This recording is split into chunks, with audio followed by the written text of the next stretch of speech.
భారతదేశంలో ప్రజాస్వామ్యం కూనీ అయిపోతుందా అని సుప్రీం కోర్టులో కోర్టు 6లో constitution day doctor BR Ambedkar గారు ఇచ్చిన కాన్స్టిట్యూషన్ కూనీ అయిపోతుందా అని నేను ప్రశ్నించాను. ఎందుకు అంటే చట్టాలు క్లియర్గా ఉన్నాయి, కోర్టు ఆర్డర్స్ కొన్ని దానికి వ్యతిరేకంగా ఉన్నాయి.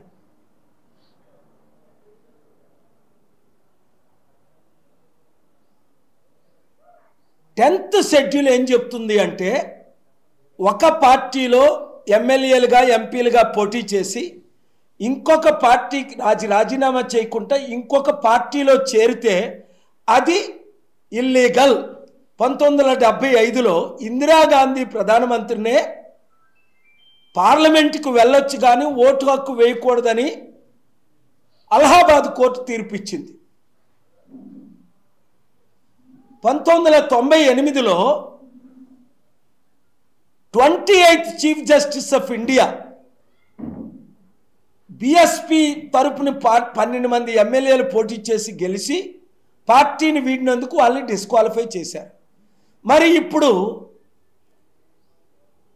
బీఆర్ఎస్ తరపున పోటీ చేసిన 10 మంది ఎమ్మెల్యేల్లో దానం నాగేంద్ర ఒకరు రాజీనామా చేయకుండా కాంగ్రెస్ తరపుని ఎంపీగా పోటీ చేశాడు. ఇదిగోండి ఎవరు ఆనరని ఎవిడెన్స్లు పట్టుకొని వెళ్ళాను. ఇవాళ కోర్టు 1లో ఐటమ్ 16 ఆర్గ్యూస్ వినిపించారు, ఆర్గ్యుమెంట్స్. మీరు ఇమీడియట్గా వారిని డిస్క్వాలిఫై చేయండి లేదా స్పీకర్కి ఇవ్వండి టైం అంటే స్పీకర్ డిస్క్వాలిఫై చేయడానికి పవర్స్ ఉన్నాయి, కోర్టు కూడా పవర్స్ ఉన్నాయని సైటేషన్స్ ఇచ్చారు. నేను వేసిన అయ్యాన్ని డిస్మిస్ చేశారు. ఊహకి అతీతం. అసలు పిల్లనే నాట్ మెయింటైనబుల్ డిస్మిస్ చేయమని దానం Nagendra lawyer supreme court justice brother అట. అసలు అది కాన్ఫ్లిక్ట్ ఆఫ్ ఇంట్రెస్ట్ కాదా?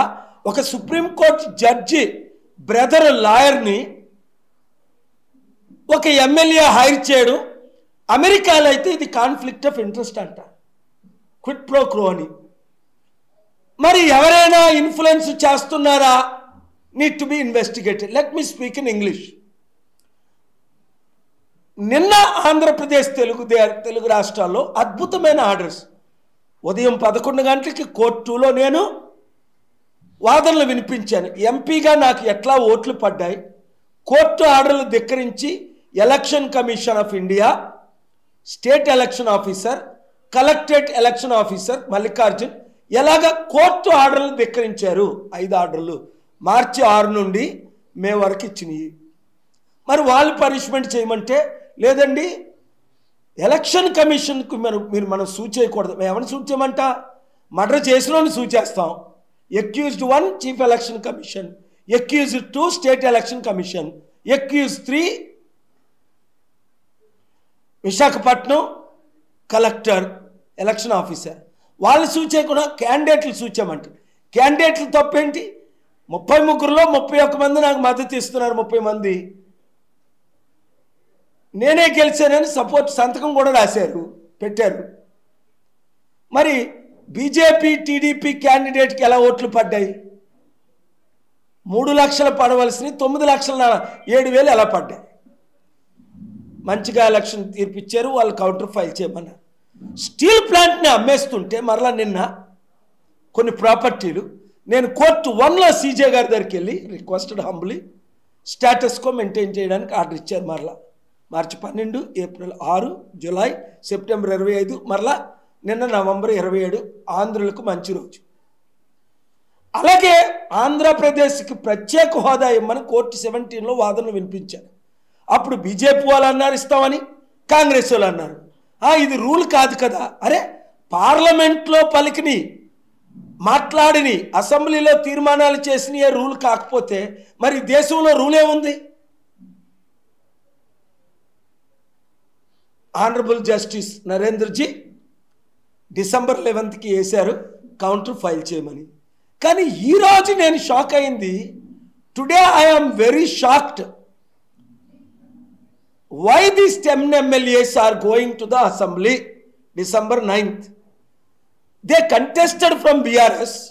They are casting, what if they cast votes for Congress agenda? Is it not violation of the 10th schedule? I have humbly presented the facts. Honorable CJ Alok Arodji and Srinivasji heard the matter. I pray they will do the justice, but why they have not passed the interim order is $1 billion question. I will seek my retired judges. If I have to go for Supreme Court, do I have to go to the President of India? Do I have to go to the Parliament? Or do I have to go to the international media or the public? Law is above all. Same thing about Laddu matter. Christians, pastors are running churches.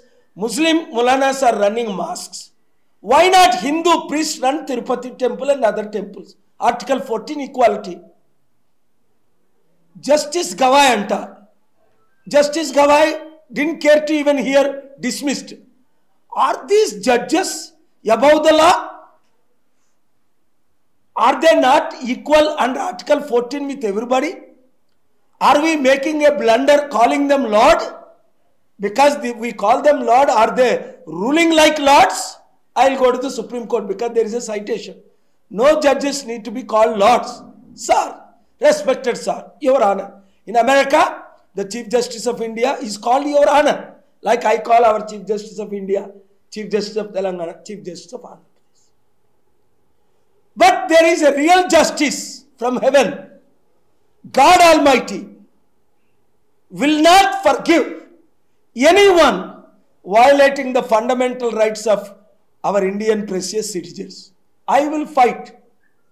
And as long as I am alive, for the sake of Indians, for the sake of Telugu people, for the sake of farmers, for the justice of women, for the justice of children, because I am a humanitarian. I am a fighter since 1981. I started in my college life. Then Bhattam Sriramurthy, Indira Gandhi was Prime Minister. Got him suspended. Corruption, 1981. How can I stop after 43 years? It's in my blood. My dear friends, I will fight for you, but let us fight together. Then we will win. And wish the wishes of Dr. B.R. Ambedkar and Constitution to be upheld. Let us pray for these judges and justices. 99% of them or 98% of them following the rule of law. 1 or 2 judges are acting like dictators. I am doing a movie. I am doing a book. Here are the best judges. Here are the worst judges. It's my fundamental right, Article 19. I can speak, I can raise questions, but I don't accuse the honorable courts.